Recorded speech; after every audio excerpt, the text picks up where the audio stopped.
ఓం శ్రీ సాయినాథాయ నమః. శ్రీ సాయి సచ్చరిత్రము 20వ అధ్యాయం. ఈశావాస్యోపనిషత్తు. సద్గురువే బోధించుటకు యోగ్యత సమర్థత గలవారు. కాకా యొక్క పనిపిల్ల. విశిష్టమైన బోధనా విధానము.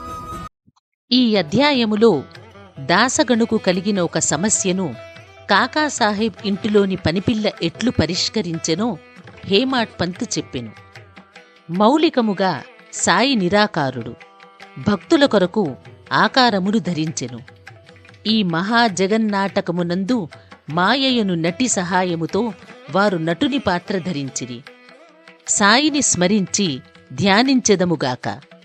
సిరిడీకి పోయి అచ్చట మధ్యాహ్న హారతి పిమ్మట జరుగు కార్యక్రమములను జాగ్రత్తగా గమనింతుము.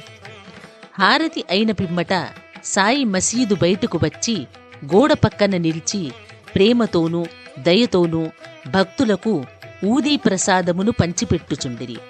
భక్తులు కూడా సమానమైన ఉత్సాహముతో వారి సమక్షమున నిలిచి వారి పాదములకు నమస్కరించి వారి వైపు చూచుచూ ఊదీ ప్రసాదపు జల్లులను అనుభవించుచుండిరి.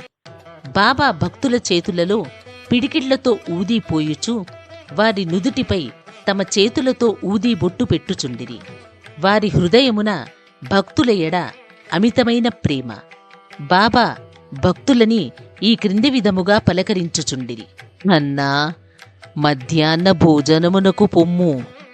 బాబా, నీ బసకు పో.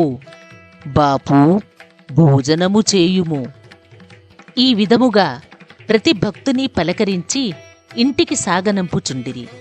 ఇప్పటికీ ఇది అంతయు ఊహించుకొన్నచో ఆ దృశ్యములను తిరిగి చూచినంత ఆనందము కలుగును. మనోఫలకమున సాయిని నిలిపి వారిని ఆపాదమస్తకము ధ్యానింతుము. వారి పాదములపై పడి సగౌరవముగా ప్రేమతో వినయముగా సాష్టాంగ నమస్కారమునర్చుచు ఈ క్రింది అధ్యాయములోని కథను చెప్పెదను. ఈశావాస్యోపనిషత్తు. ఒకప్పుడు దాసగను ఈశావాస్యోపనిషత్తుపై మరాఠీ భాషలో వ్యాఖ్య వ్రాయుటకు మొదలిడెను. మొట్టమొదట ఈ ఉపనిషత్తును గూర్చి క్లుప్తముగా చెప్పెదము. వేద సంహితలోని మంత్రములు కలదగుటచే దీనిని మంత్రోపనిషత్తు అని కూడా అందురు.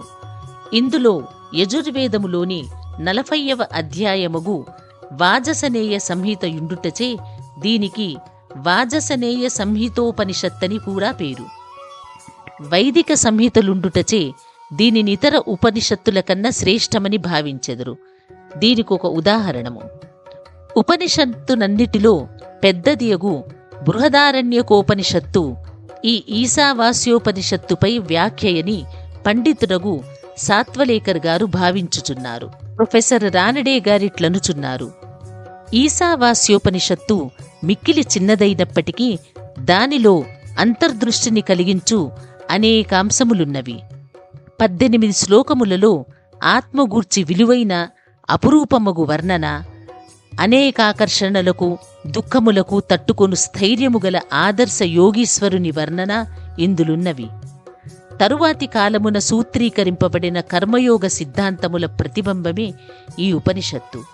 తుదకు జ్ఞానముకు కర్మలకు సమన్వయముగానున్న సంగతులు చెప్పబడినవి.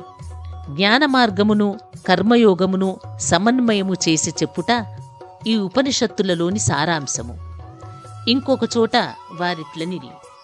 ఈశావాస్యోపనిషత్తులోని కవిత్వము నీతి నిగూఢతత్వము వేదాంతముల మిశ్రమము. పైవర్ణనము బట్టి ఈ ఉపనిషత్తును మరాఠీ భాషలోకి అనువాదము చేయుట ఎంత కష్టమో ఊహించవచ్చును. దాసగను దీనిని మరాఠీ ఓవీ చందములో వ్రాసెను. దానిలోని సారాంశమును గ్రహించలేకుండుటచే తాను వ్రాసిన దానితో అతడు తృప్తి చెందలేదు. అతడు కొందరు పండితులనడిగెను. వారితో చర్చించెను. కాని వారు సరైన సమాధానమియ్యకుండిరి. కావున దాసగను కొంతవరకు వికల మనస్కుడయ్యెను.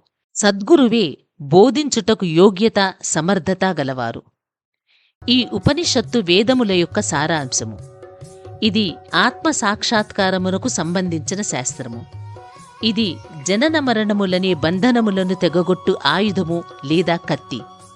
ఇది మనకు మోక్షమును ప్రసాదించును. కనుక ఎవరైతే ఆత్మసాక్షాత్కారము పొంది ఉన్నారో అట్టివారే ఈ ఉపనిషత్తులోని అసలు సంగతులు చెప్పగలరని అతడు భావించెను. ఎవరునూ దీనికి తగిన సమాధానమునివ్వనప్పుడు దాసగను సాయిబాబా సలహా పొంద నిశ్చయించుకొనెను. అవకాశము దొరకగానే సిరిడీకి పోయి సాయిబాబాను దర్శించి వారి పాదములకు నమస్కరించి ఈశావాసోపనిషత్తును అర్థము చేసుకొనుటలో తన కష్టములను చెప్పి సరి అయిన అర్థమును బోధింపమని వేడుకొనెను. సాయిబాబా ఆశీర్వదించి ఇట్లనెను, తొందరపడవద్దు. ఆ విషయములో ఎట్టి కష్టమూ లేదు. తిరుగు ప్రయాణములో విల్లేపార్లేలోని కాకాసాహేబు దీక్షితుని పనిపిల్ల నీ సందేహమును తీర్చును. అప్పుడక్కడున్నవారు ఈ మాటలు విని బాబా తమాషా చేయుచున్నారనుకొనిరి. భాషాజ్ఞానము లేని పనిపిల్ల ఈ విషయమెట్లు చెప్పగలదనిరి. కాని దాసగను అట్లనుకొనలేదు. బాబా పలుకులు బ్రహ్మవాక్కులనుకొనెను. కాకా యొక్క పనిపిల్ల బాబా మాటలందు పూర్తి విశ్వాసముంచి దాసగను సిరిడీ విడిచి విల్లేపార్లే చేరి కాకాసాహెబ్ దీక్షిత్ ఇంటిలో బస చేసెను. ఆ మరుసటి దినము ఉదయము దాసగను నిద్ర నుంచి లేవగానే ఒక బీద పిల్ల చక్కని పాటను మిక్కిలి మనోహరముగా పాడుచుండెను. ఆ పాటలోని విషయము ఎర్రచీర వర్ణనము. అది చాలా బాగుండెననియు, దాని కుట్టుపని చక్కగా నుండెననియు, దాని అంచులు చివరలు చాలా సుందరముగా నుండెననియు ఆమె పాడుచుండెను. ఆ పాట నచ్చుటచే దాసగను బయటకు వచ్చి వినెను. అది కాకా పనిమనిషి నామ్యా చెల్లెలు పాడుచుండెను. ఆమె చిన్నపిల్ల.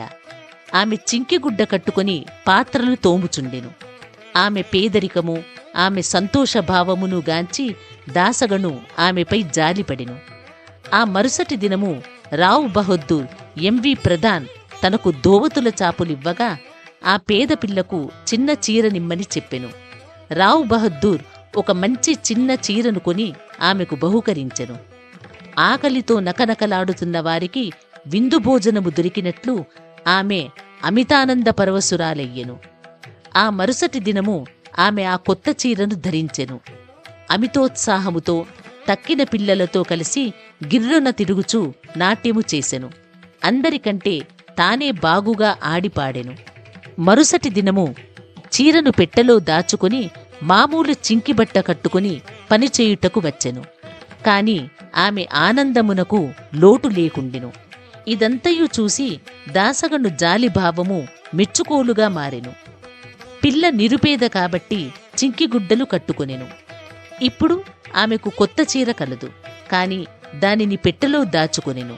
అయినప్పటికీ విచారమనున్నది గాని నిరాశయనున్నది గాని లేక ఆడుచూ పాడుచుండెను.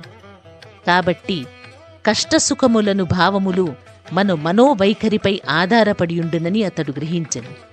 ఈ విషయమును గూర్చి దీర్ఘాలోచన చేసెను. భగవంతుడిచ్చిన దానితో మనము సంతసింపవలెను. భగవంతుడు మనలను అన్ని దిశల నుండి కాపాడి మనకు కావలసినది ఇచ్చుచుండును.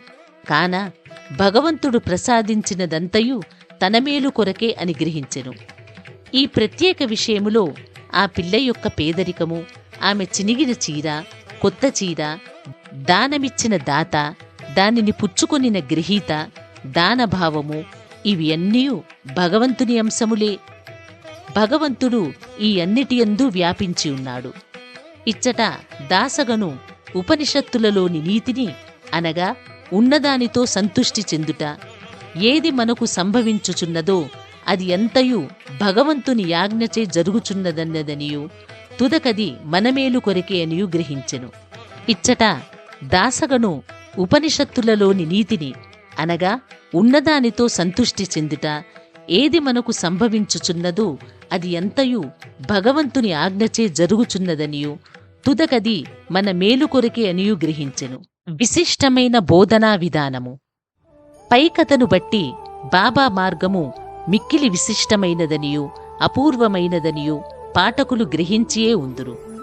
బాబా షిరిడీని విడువనప్పటికీ కొందరిని మచ్చింద్రగఢ్కు, కొందరిని కోల్హాపూరుకు గాని షోలాపూరుకు గాని సాధన నిమిత్తము పంపుచుండెను. కొందరిని సాధారణ రూపములోనూ కొందరిని స్వప్నావస్థలోనూ అది రాత్రిగాని పగలుగాని కనిపించి కోరికలు నెరవేర్చుచుండెను. భక్తులకు బాబా బోధించు మార్గములు వర్ణింపనలవిగావు. ఈ ప్రస్తుత విషయములో దాసగణును విలేపార్లే పంపి పనిపిల్ల ద్వారా అతని సమస్యను పరిష్కరించెను. కాని విలేపార్లే పంపకుండా షిరిడీలోనే బాబా బోధించరాదాయని కొందరనవచ్చును. కాని బాబా అవలంబించినదే సరి అయిన మార్గము. కానిచో పేద నౌకరు పిల్ల, ఆమె చీర కూడా భగవంతుని సంకల్ప రూపములే అని దాసగను ఎట్లు నేర్చుకొనియుండును? ఈశావాస్యోపనిషత్తులోని నీతి.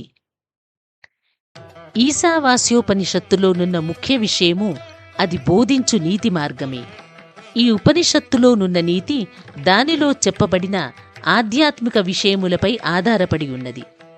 ఉపనిషత్తు ప్రారంభ వాక్యములే భగవంతుడు సర్వాంతర్యామి అని చెప్పుచున్నది.